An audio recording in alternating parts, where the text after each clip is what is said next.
Living in Hell. July 18, 2020 by Anna von Reitz. This is President Trump's description of what people are going through in these Democrat-controlled states and cities. And he's right. Violence, poverty, filth in the streets, drugs, throwaway, homeless people, as if we were a third-world country, and sky-high taxes for all this service, too. Soon the private cops won't do anything but protect the property of their political bosses, but you will still get to pay top dollar for their private security services. And in those same states and cities, failing schools, plummeting test scores, ethnic, racial, and religious quarrels, gangs, unemployment, welfare slavery, human trafficking, and despair. If we don't wise up and get moving, this cancer of demon-cracy will spread, with desperate people who think they have no options electing lobbyists to rob the public purse for them, little realizing that they are the public, and that they are not even getting their cut of the proceeds.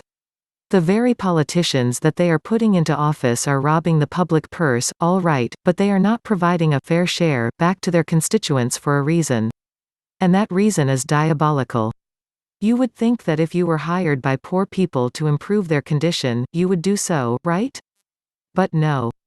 If you actually helped them, you would destroy their need for your help, and you would no longer have the political base to vote for you, which is how you got into power in the first place. So all you do as a demon-crat is to talk big, year after year, and make sure that any money that makes it back to your hometown goes into the pockets of your cronies, who, just like you, have zero motivation to actually help the poor and the working class. You feed off them and their needs, instead.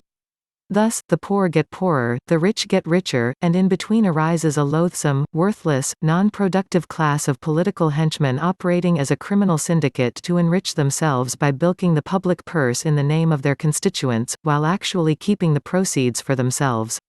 Meet Joe Biden and Sons.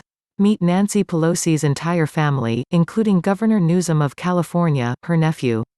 Meet George Soros's relative, playing Princess Governor of Michigan. Meet Governor Walz, of Do Nothing and Let Minneapolis Burn fame. Chicago, the cesspool of the Midwest, has been governed exclusively by demon-crats for the last 100 years, and except for the labor unions, things have just gotten worse. Now, the labor unions are under attack by the same demon-crats that used them to rise to power in the first place. See? It's not about service to the people. It's not about decent wages or working conditions. It's not about better education and more opportunities. It's about keeping your base hungry. Starving, in fact. Rioting. Desperate. Miserable. All this goes on while these same demon-crats live in ultimate luxury, and they just keep on poor-mouthing while they squander trillions of dollars anywhere and everywhere but their own districts. Gotta keep their base hungry. That's what they say. That's what they do. Think about it, dumbshits.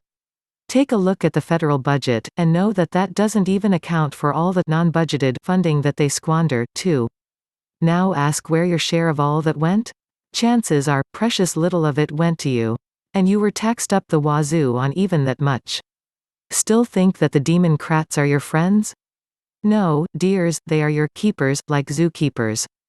Their job is to keep you down, and themselves in power, so that they can continue to keep you down and profit themselves by bilking the public purse in your name. You are both their victim and their scapegoat. Compared to the demon-crats, the robber baron Republicans are saints. They need workers for what they do in the world, but all the demon-crats need is something to talk about. Talk is all that the demon-crats do. Talk. Gossip. Label others. Create controversies. They don't know how to do anything else. As 7 out of 12 demon-cratic presidential candidates admitted, they failed dismally at everything they did before they became politicians. Isn't that a recommendation? Now that they have turned on the labor unions and the churches, the only actual comfort or guidance or help that their hapless constituents have, their true nature as parasites is becoming more apparent, but not fast enough. All public employees, all state nationals, and all those on welfare get to vote in the coming private corporation elections.